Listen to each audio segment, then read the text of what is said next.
going on, y'all? What's going on? Dev, how you been, man? Another week? Well, 2 weeks, right? Yeah, we good. We back at it. Let's go. Got a lot to talk about. I'm ready to move into it. Man, I feel bad for my boy, Kyrie Irving. We're going to dive into that. We got to get into Triple G Canelo canceled. Anthony Joshua looked human. And Deontay Wilder loved it in the boxing world. Conor McGregor lost his mind. I think it was staged. That's just my opinion. And the Rams are coming up in the world. They're going all in. But let's jump in real quick. Some NBA. Kyrie Irving out for the rest of the season. Out for the playoffs. He'll be out the next 5 months, they say. Yeah. Oh, it looks like breaking news just came in a couple hours ago that Kyrie looks like he had surgery last week. They were originally it was supposed to be like 3 to 4 weeks. Said he'd be back in the playoffs, but it appears what happened was from what I'm looking at in 2015, the finals when he missed it, he had surgery and they put 2 screws in his knee. Apparently, those 2 screws are faulty screws, and now they're causing an infection. He had an infection in his knee. He has like staph infection in his knee. Infection in his knee, so he has to have another surgery now to go in there, take out the screws, and then see what's now they're saying 5 to 6 months. And I think that's good because Boston's kind of being self-aware. Like, you know what? We don't got it this year. Hayward's out. Our team's beat up. Kyrie's knee's bummy. Even if he comes back and tries to play on it, it's not going to be the same Kyrie. Let's just call it a year. We'll take our lumps in the playoffs. I mean, it'll be some learning experience for the young guys like Tatum and Jaylen Brown. Correct. At least they'll have that experience for the young guys. Exactly. They're going to get to be the man, because Boston next year is going to be – next year's Boston's years. Hayward's back. Kyrie's going to be back and healthy. Horford's there. You got the young guys got that nice experience under their belt. Boston's going to be something to reckon with next year. So I think that's where they're going to be lying. You know, I think they'll be in the tier. Toronto looks like it cannot beat Cleveland when it's all said and done. Toronto looks great against everybody else, but then when it's all said and done, like you said, every time when it means something, LeBron just has something. Well, and also Toronto's been getting their butt whooped against the last 7 of 8 playoff teams they played, they've lost to. They lost. So I've always thought they were pretenders. Like I've never felt that not Toronto was pretenders. Damn. I've always thought that. I hope DeRozan hears this. Yeah, I've never thought that. Like DeRozan, LA guy, shout out to him. He's doing his thing, and I'm mad at him. But I just don't think they have enough. Everyone wanted the Lakers to sign him like 2 years ago. Yeah. Thank like God. he's all right. He reminds me of like Joe Johnson. Like he's steady, but like he's good. But like I don't feel like he's ever going to be the guy to take your team over the top. Speaking of Joe Johnson with Houston, they got the number 1 seed. Do you think Joe Johnson really helps that team get over the hump? The hump being the Golden State go time. It's still the Warriors. At the end of the day, right now in 2018, Joe Johnson is insignificant. I feel like Joe Johnson doesn't move the needle buckets. left, doesn't move buckets the needle right. That's cool, bench. But they're getting 1 million buckets already. They need to play defense. That's what their thing is going to have to be. And Joe Johnson ain't stopping nobody. Joe Johnson ain't never been known as a and they got the stopper. MVP already. Yeah, but that's what I'm saying. Buckets. Is Harden the MVP? Yeah, no doubt. I think Harden is the MVP. Because I saw the other day on one of those sports shows, they put up a blind stat layout, and they put like rebounds, rebounds, assists, this percentage, that percentage, and then they put on the faces, and it was LeBron against Harden, and LeBron beat them in all those particular categories. But did he look at the team record though? Well, and Chris Broussard's like, that's nice, but you're forgetting the most 2 important stats, which is points per game and wins. He goes, you play the game to win, points win your games. And that's what they look at historically. We're talking about historically votes. Yeah, and then he goes, and I knew you would do this. Let me put up another one. So he put up another blind side by side layout, and he put up the rebounds, the points, and this and that. And it was Westbrook versus LeBron, and Westbrook beat LeBron. Exactly. And then all of a sudden the guy's like, I hate these. It's the same thing. Exactly. Yeah. I agree with that. Because Westbrook, I think he's like, they said he has to he's average like 9.9. He has to average like 40 something. He has to have 40 something rebounds in the last like 3 games. And he's averaging double-digit points, double-digit rebounds. No, points and assists. He has to get 40 assists. something rebounds in the next 3 games, and he could average a triple. Well, the other day when they're talking about it, he had gotten 31 rebounds in 2 games. Yeah, because he's going for it. Yeah, he's going to get it too. Because he's like at 9.8 rebounds. I'm not a hater. But I also think sometimes you see his teammates move out the way, let him get these rebounds, like Steven Adams and their big guys will basically clear out the way. You understand what I'm saying? Like rebounds, they could get. They're just like, all right, go ahead and let Westbrook get what he needs to do. Like that's cool. I love Westbrook. He's a UCLA guy. You know how I feel about that. I just think like we're talking about that. We're going to jump into that. We're talking about West teams. I just don't think like they have enough. Like Carmelo is completely gone. Paul George. Carmelo's knees are shot. Paul George talking about he doesn't feel comfortable with the ball in his hands. He's a Laker. He's a Laker, so right? we agree on that, and we both said, well, the West. I'm going to say the West playoffs are interesting because of Golden State's injuries. I think the West playoffs are going to be very, very, very interesting. Because I think anybody because Golden State's beat up right now. That's what I mean. Curry's not going to play in the first round. So I mean, just think you still got Kevin effing Durant. Correct, and Durant was also the main guy, and Durant also had Westbrook for a while. And what did he do? Well, this is not the pressure cooker round though. This is the first round. This is. But there's no Durant and Clay are more than enough to get through the first round. There's no guarantee that Steph's going to be back to what he was. A knee injury, there's no guarantee he's going to come back. No, it's an ankle. His ankle. Well, his knee. Remember, he got pushed. Oh boy, fell on his knee. Remember? That's when JaVale McGee fell on his knee. Oh, that's right. MCL. He has an MCL sprain. Yeah. That's what it is. And that ankle still messed up. So that's what I'm saying. Like, I don't know how effective you can be. Their whole team's been hurt. They haven't played together in like a month. So I just think chemistry going into the playoffs. I don't think that team has to worry about chemistry whatsoever. All right, we'll see. We'll see. I'm just saying, I don't think they could just think that. I hope they don't think they can just show up in the playoffs and turn it on to the championship level. Because there's teams like Portland that are ready to get them. The Thunder might be Lillard's ready to get them. That's what. Yeah, true. But they got that other boy that's a beast. The McCollum. McCollum is a beast. But I'm just saying, I think Lillard's not something long term. He'll be back. He says, but I'm just saying, like, Golden State is not. Yeah, he just needs to sit out the rest of the year, get your ankle right. You can get treatment on that every single day, all night. Like, I've heard the stories of Kobe Bryant getting treatment, like, in order to play the very next game. They have to wake him up in the middle of the night, like 2 or 3 times. Yeah, and they rotate, do whatever they got to do. They pop whatever they need to pop, and you keep taking anti-inflammatories every 2 hours. Like, you do what you got to do. He'll be fine though. But yeah, as for OKC, their first round matchup is going to be against the Warriors. I think. Yeah, that's what I was saying. They're done. Yeah, they're done. If no Steph, I think unless Westbrook. What's that, gentleman's sweep? But we also know, Paul George could turn it on possibly at any time. But he doesn't. He's not allowed to turn it on because of Westbrook. I don't think. I think Westbrook he's truly a great talent, but I just don't think he's good with anyone else. Anyone else? I see what you're saying. Like he's not a team guy. I think his style is just not good for anyone else. He's ball dominant in a Westbrook would have been perfect in like 98. 98 to like 2008, 2009. Like that was Westbrook's era. He missed it. He's in the wrong era. He's in the era where it's ball movement, 3-point shots. He's literally the worst 3-point shooter of all time for the amount of shots he takes at 3. They were talking He's about the worst 3-point shooter ever. He's actually the worst 3-point shooter in the league this year for the amount of shots he takes. So like 20-some%? Yeah, well, out of 101 guys who've taken over 250 3-pointers, he has the lowest. There's 31 of them. He's ranked 30th. Yeah. Or 30. He might be 31st. I know Lonzo's ranked 29th. So he's not right there, dog. But speaking of your boy Lonzo, before we wrap up this NBA segment, how do you think the Lakers... I mean, they got beat up towards the end of the year, right? I was just going to say, well, for him, it was most of the year. I just was disappointed in him. Like, he had the long stretch of injuries where you forgot he was on the team. Yeah. And it was supposed to be just a simple knee twist. And then this. And I got kind of scared for him for a second because Ingram was rolling at the point for a minute. I think now Ingram can't stay healthy. He got bumped in the head as soon as he comes back. Yeah. Concussion. So that's what I'm saying. Like, so now Ingram can't stay healthy. So it's like, I just feel like I was excited about the season at first, but then... I really think both these guys could be playing, though. I think they're just kind of like, you know what, there's 4 games left. Chill out. We're not going anywhere. There's no risk. No sense in you getting hurt now and then missing the entire season next year, It's done. Yeah, I just think, like, I've been looking to see a lot of improvement from these. First, I was going to think, first of all, let me say, these guys need to hit the weight room. All these dudes, man. They're boys. But I'm just saying, they need to turn them in. They need to get his ball body, as his dad likes to say. Randall. They need to hang out with Randall. Yeah, because these dudes, Randall is a machine. All these little knick-knack injuries and always getting popped when you're going to the hole, like, that could be, you need to get stronger. You get stronger, you'll be able to withstand some of this. So that's something I'm looking forward to these guys. They need to dedicate themselves instead of all these pranks they do with each other. Go prank each other in the weight room or something. Does Randall stay? It's just a lot of factors. At the end of the day, I'm going to say yes, they find a way to work it out and keep him. Because the way he's balling, you can't justify just letting him walk. I literally rather have him than Paul George.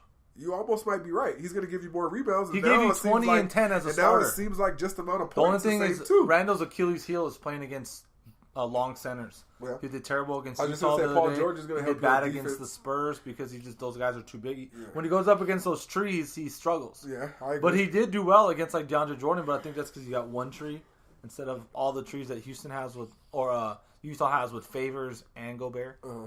But I think I'm looking for improvement from them next year. I just think at midnight, July 1st, Cubans calling Randall like, here's 4 years, 60.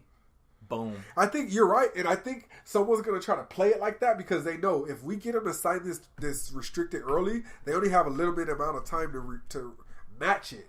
And if they don't know if they have these other free agent shit, they might not be in a position where they can match. So look for a team to do something like that. The thing about the Lakers is you can go over your cap to sign your own player back. So I think I'm sure the Lakers have to be talking. But what I'm saying is this. Do not let him take the first deal he gets. Let us work something out with George, and then we'll come back for. But why would he? But if you're Randall, why would you? Then Cuban can be like, "This is only exactly." But if 24-hour offer. But if you're Randall and his agent, why would you be inclined to do that to the Lakers? They ain't showing you no favors. They haven't looked out for you the last couple of years. Last year, how crazy are the Lakers for not giving him his? Yeah, and last year they basically told you qualifying offer at the beginning of the year for like $6 million bucks, like all that. No. So you guys didn't do that. You guys held me back from starting the number of games I needed to start. You guys did that on purpose. You guys told me last season we don't know if you're in our future. You got to wait. So why would I be inclined to say, all right, I'll wait. No. If the Mark Cuban come at me with 60 whatever. Gone. Sorry. I'm doing what I got to do. I'm gone. Yep. You got to match it or I'm out Y'all can't pay me that. Because y'all don't know. If y'all match it, y'all ain't going to be able to sign 2 free agents. So, I think Randall could get $15 million a year. I think he thinks he could get more than that. The market's dry right now, man. The NBA cap didn't go up like they thought, so I don't think anyone, unless you're a star, you're not going to get paid a lot of money. I think he'll get between 14 and 16 million, and I think the Lakers have to match that. Because, I mean, I know they think LeBron's coming and Paul George, but at the end of the day, those are still pipe dreams, right? Randall is here now. Randall is a star. 20 and 10 as a starter.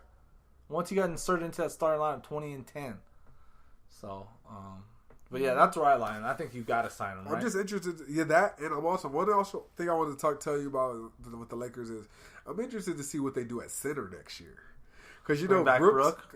Well, he's not a $20 million a year guy anymore. But what does he think he's worth? You think? How much is he willing to drop down to? If I'm the Lakers and I really want Brook Lopez, I go, look, man, you're 30. All right, you're a big guy. Big guys tend to are pretty injury prone at the end of their career when you head into your 30s. Here's a 1 year 10. But then if you don't get LeBron, you got to for sure bring back Isaiah Thomas, right? Who said he's open to being a 6-man?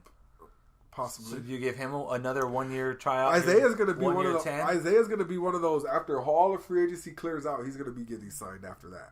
I think. He's going to be one of the you forget about, like, oh, dang, I forgot Isaiah was a free agent. Then you pop up with that kind of signing.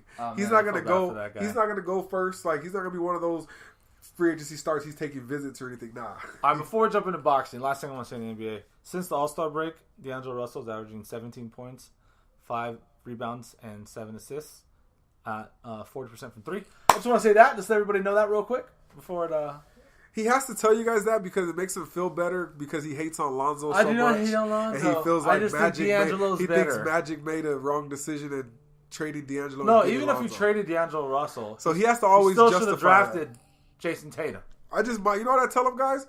Get over it. Lonzo is your point guard now. Get over it. All right. Stop comparing them. Boxing. All right. Now, what was said to be the fight of the year, Triple G versus Canelo, the rematch. It is now officially canceled. If you do not know why, head to InTheFrontRow.com right now. Read my article. It says canceled on it. So you'll see a picture of Triple G and Canelo facing off. I'll give you all the deets there. But it's officially canceled. What I don't understand is Mr. D. White.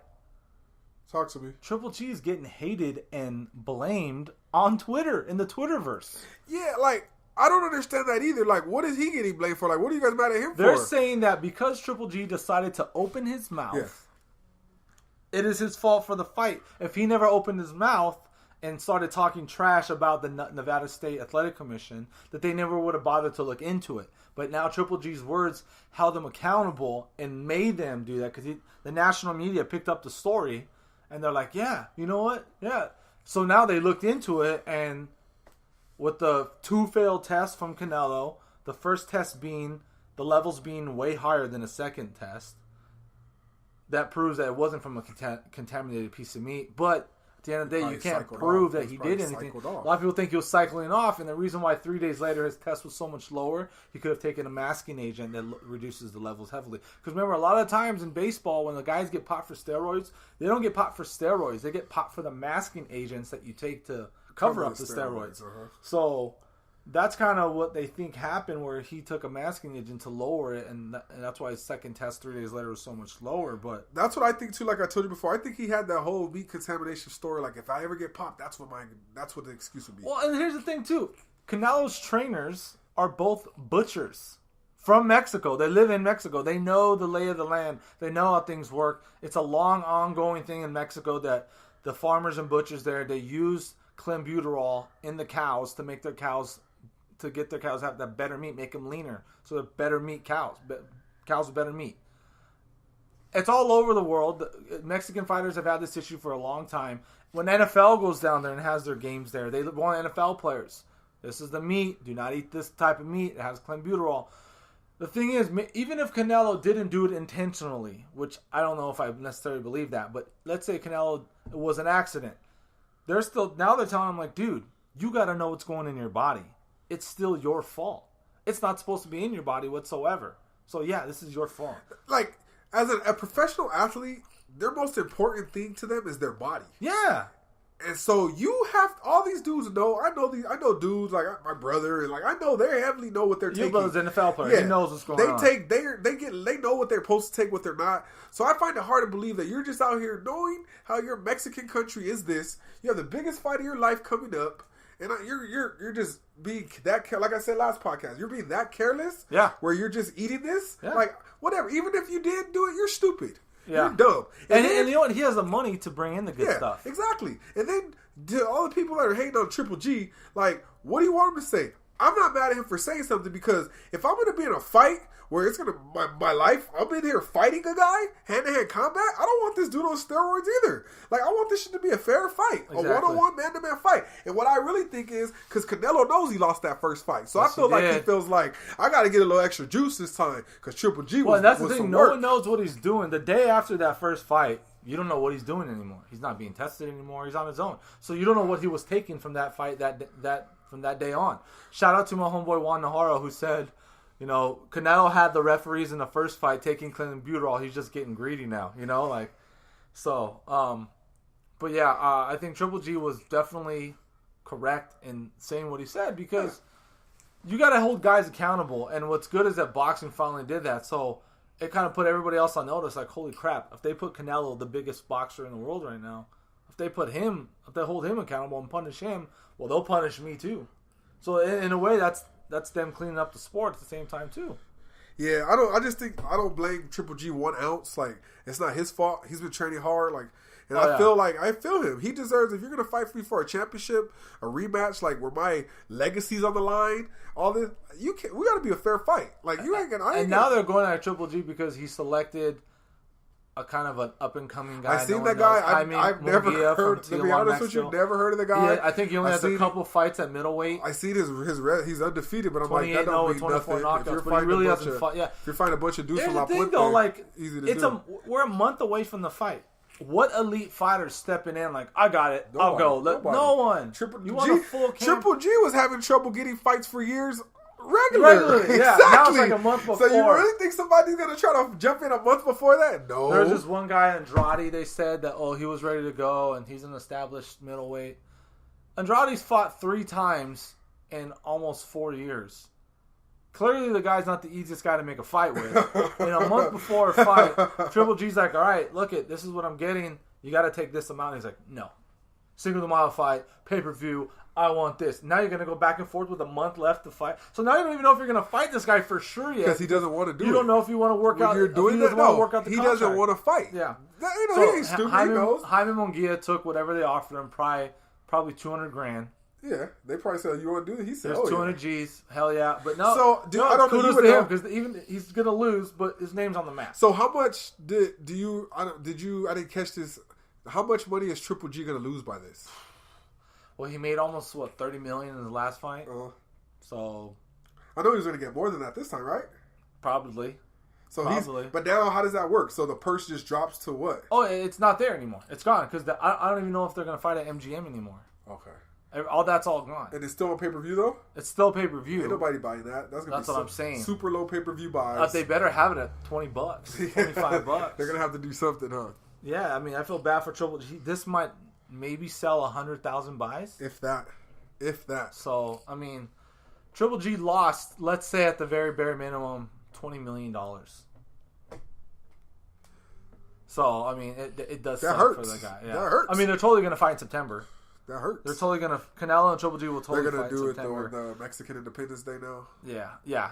So and that's fine. And Canelo will be able to take a million tests from here to there to prove, like, look, I actually never fought when I was on the sauce, and now I'm gonna fight clean. So get off my nuts. Like, hey, no.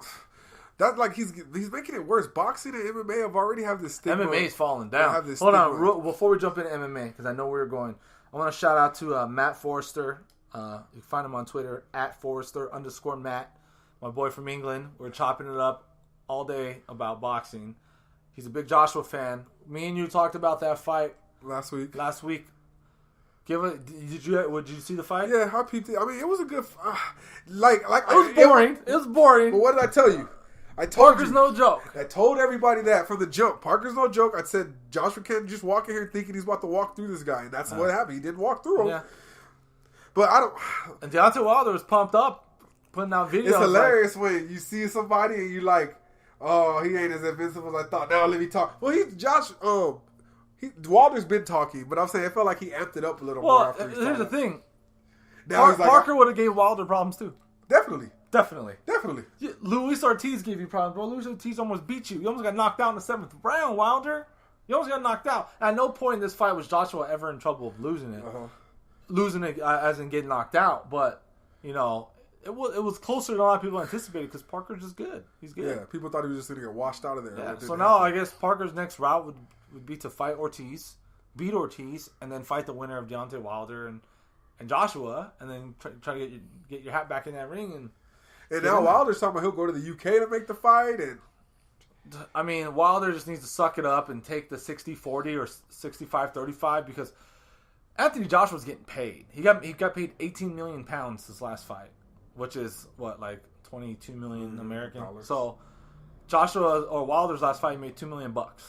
So in New York, so after taxes, made about $1 million. So.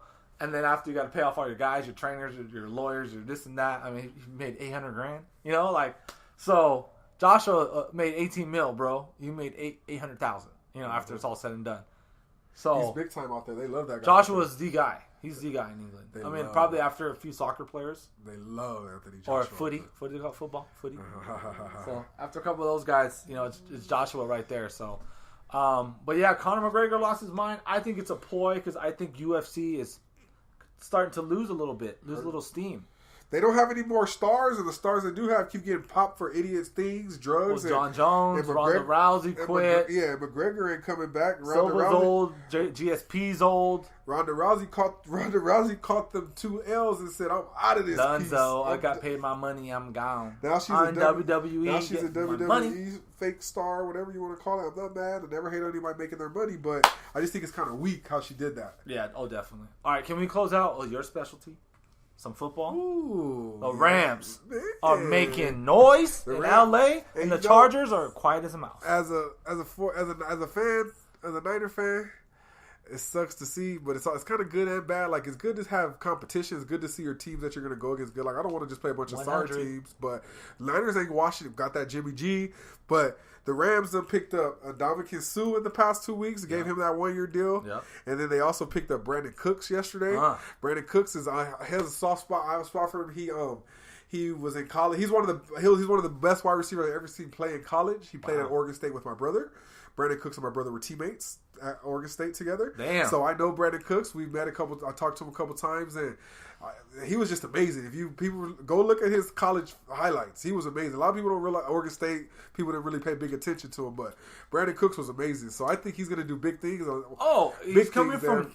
He learned from Tom Brady and Bill Belichick. He's super speedy. He has speed. He has wills to burn. He has moves. He's tough. This is an offensive team. He's super tough team kid. Is offensive oriented, 100%. Correct. But that defense is buff. That defense is gonna be good. They gotta pay Donald, right? Oh yeah, this is the Rams have a 1 year window with all these players they have because next year they're not gonna be able to afford all these guys. Like I think Sue's only gonna be there this year. That's it. He's a 1 year deal. How old is Sue? Sue's like I think he's 30 now, 32 now maybe.